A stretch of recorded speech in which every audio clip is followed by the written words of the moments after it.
Hi guys, welcome to today's video lecture. We are in the New South Wales Central Tablelands on what is quite a brisk winter's morning in July.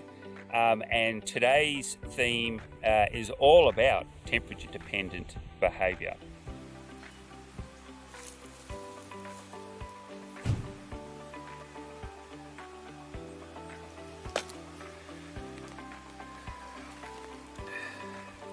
So, as you know, a lot of animals are ectotherms. Now, ectotherms are organisms that rely on the ambient temperature to maintain their body temperature.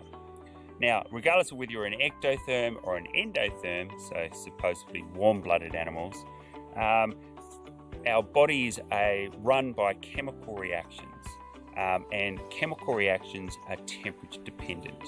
The efficiency or how quickly chemical reactions can occur increases with increasing ambient temperature. Now, why am I going on about chemical reactions? Well, the underlying mechanism of behaviour is all about muscle movement. Now, muscle movement is all generated by electrical impulses to the muscles, triggering them to contract. So the underlying neurology of behaviour is all about chemical reactions. Ions being sucked into neurons, reaching a critical threshold, and electrical pulses subsequently being generated and being fired out from those neurons that ultimately lead to muscles, and that electricity leads to muscle contraction. And behaviour is all about the contraction of muscles. With temperature, particularly if you're an ectotherm, your ability to move and essentially express activity or behaviour is temperature dependent. As the ambient air temperature increases, so the sun gets higher in the sky, heats up the air and the ground, ectotherms can perform their behaviours progressively more efficiently. If it's too cold, those chemical reactions, the neurons firing, become a lot slower, and the activity of ectotherms as a consequence becomes slower as well. So as the temperature increases, ectotherms, their activity becomes progressively greater as a consequence. So there is a tipping point, however. So although chemical reactions will progressively on an exponential curve increase in efficiency with increasing temperature to effectively no end, in the case of behaviour and animals, that temperature curve plateaus out at an optimum. And if it gets too hot, of course, animals start to experience heat stress, and the other underlying mechanisms of muscle contraction start to suffer. So what we see in ectotherms is this classic humpback-shaped pattern in performance. So performance can be activity, speed of activity, the rate of activity, the rate of calling, the speed of movements, dispersal, and all those sorts of things. So as temperature increases, ectotherms increase their activity, their temperature dependence, performance as a consequence, and then they reach this sweet zone where it plateaus, where it flattens out. And depending on the type of organism you're looking at, whether it's a lizard or whether it's an ant, that optimal window will vary depending on the species in question. Well, I'm out here studying ants, in particular a species of ant which are commonly called meat ants or grain ants. They'll be familiar to most of you. They form very large nests in the environment that are covered with tiny little pebbles and lots of little nest holes. Now, these nests are very common, so the species is very common. We even get them in urban areas around Sydney, for example. But out here, there are a string of nests all the way around this valley. For a number of years, I've been coming out here and mapping the location of all these nests and the size of these nests. And you can work out the size of these nests by counting the number of entrance holes, which directly correlates to the depth of the nest and the overall size of the mound or the excavation of that nest as well. So one of the things that's characteristic of this particular species of ant is not only the general morphology of these nests being large, lots of nest entrances, tiny little pebbles on the top, but these nests are often associated with eucalypt trees. And in particular, they form foraging trails to those eucalypt trees. So it's too cold yet for this nest to be particularly active. In fact, I wouldn't be able to get this close to this nest if they were active. But they will form these foraging trails going up to these eucalypt trees. And if you follow the trail all the way up, they'll go up to the top of the canopy of that tree, and you'll find little tiny clusters of aphids. Now these aphids secrete a sugary substance that these ants will harvest and bring back to the nest.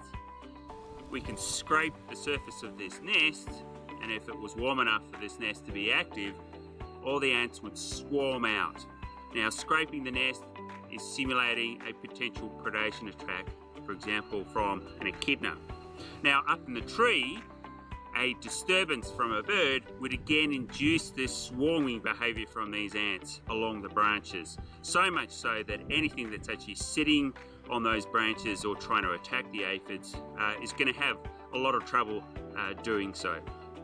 Some years there's a new nest that's popping up somewhere, and other years there are nests actually dying, so no longer being used by these meat ants for whatever reason. And so I'm interested in understanding this dynamic from year to year. Why are new nests formed, and why are some nests better able to survive and thrive compared to other nests? And it seems to be linked to the microhabitat that the new nests are actually established. And it depends on ambient temperature. And the reason why I believe that is because of this temperature dependence performance curve that we have in ectotherms. So there is a trade-off. You can position your nest out in the open, which would be great during winter. You can maximise the amount of sun that's hitting the surface of that temperature, that nest, to increase the temperature, and let your workers go out and forage for longer and more efficiently during the day. But the flip side of that same coin is during the summer, it can get extremely hot out in the open. So if you're exposed to direct sun without any shade, the surface of these nests can reach as high as 80 degrees Celsius. Now, to put that in perspective, if you were to put your hand against a rock or a slab of concrete that was 80 degrees Celsius, you kept your hand there for a few seconds, you would actually get burnt. You would get second to third degree burns on your hand as a consequence of that. So it's extremely hot. The ants do not come out of the nest in that sort of environment. And for a longer period, that optimal temperature where it is suitable for these ants to come out of the nest will subsequently vary. To measure their temperature dependent behaviour, what I do is I set up a video camera over the nest, and from dawn to dusk every hour I record the surface activity of the ants on this nest. But in particular, I also simulate a predation attack. So these ants are predated upon by things like echidnas, particularly in this field site. So here are a couple of excellent examples of what happens through predation on these nests. So these holes, these impressions left on the surface of the nest, is actually the consequence of an echidna coming along and attempting to burrow into the nest to feed on the ants and the eggs within inside the nest. If you scrape the nest with a stick, you're effectively simulating what the ants think is a potential predation attack. And so the ants will come bubbling out of their holes and swarm because they're trying to protect the nest. And how fast the ants are moving in that swarm is recorded by the video camera.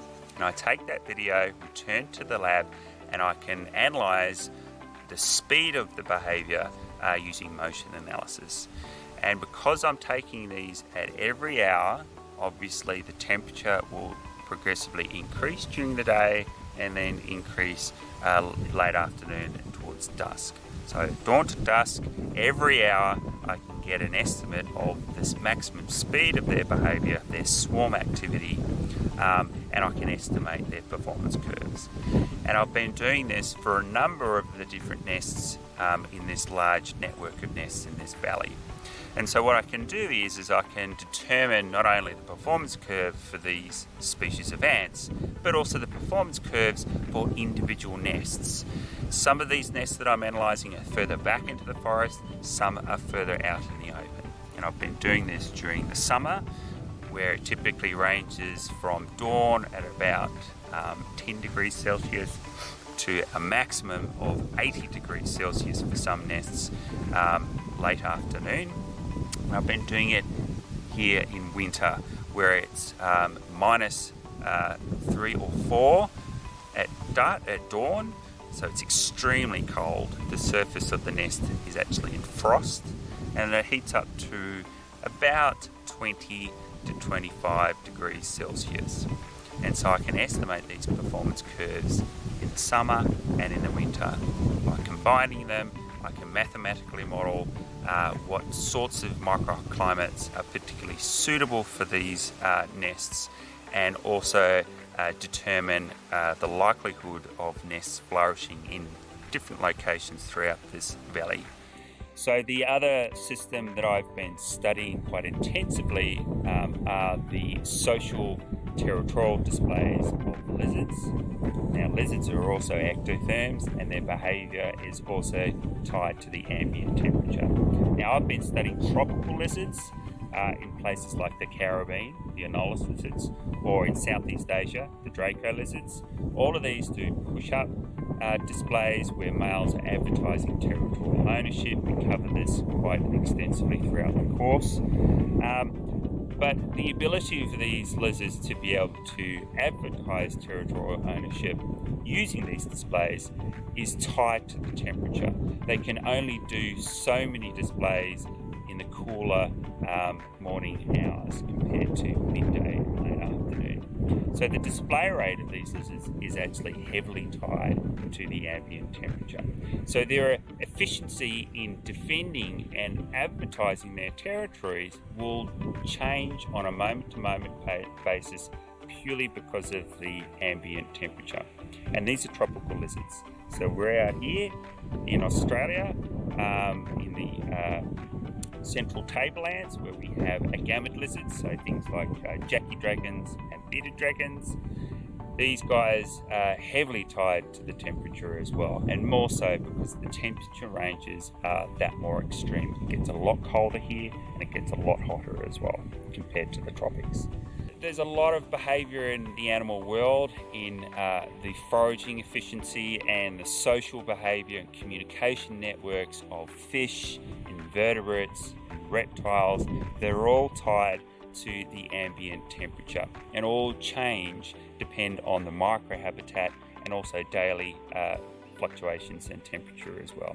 All of these are critical for the general maintenance of an individual, being able to go out and forage effectively, also to avoid predation.